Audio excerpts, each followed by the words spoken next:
Are you tired of doing amazing work only to feel like you're being paid pennies for it?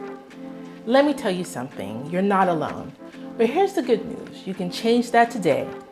In this video, I'm sharing proven strategies to price your photography work so you get paid what you're worth. So let's dive in.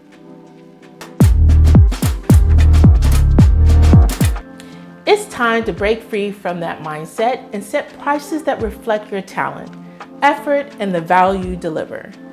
The first step is knowing your cost of doing business. Think about it. You have your gear, camera, lenses, lights, the software you've purchased, editing tools, subscriptions, time, planning, shooting, editing, and client communication. Add these up and calculate what it actually costs you to complete a project. You can't price below this and expect to stay in business. Next, research what others in your niche are charging. Look for photographers at your skill level and compare their packages. This gives you a baseline, but remember, don't copy. Your unique style and experience should just set you apart. This is the part where many photographers struggle: confidence.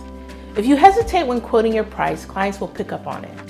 Practice saying your prices out loud until you're comfortable. Remember, you're not just charging for the shoot, you're charging for your expertise, creativity, and time. One of the best ways to appeal to different clients is by offering tiered pricing. For example, you have your basic package, a quick shoot with minimal editing. Standard package, a full session with detailed edits. And then you have your premium package, everything plus extra deliverables like social media, content. Clients love options, and this approach helps you upsell while accommodating different budgets. Finally, focus on the value you bring, not just the price. Explain to clients why working with you is worth every dollar. Highlight your reliability, creativity, and ability to deliver results that align with their vision. Now that you got all the tools to price your work confidently, it's time to take action. Stop undervaluing yourself. Your talent is worth it. If this video helped, hit the like button, subscribe for more tips, and let me know in the comments what your biggest pricing challenge is. I'd love to help. Until next time, bye.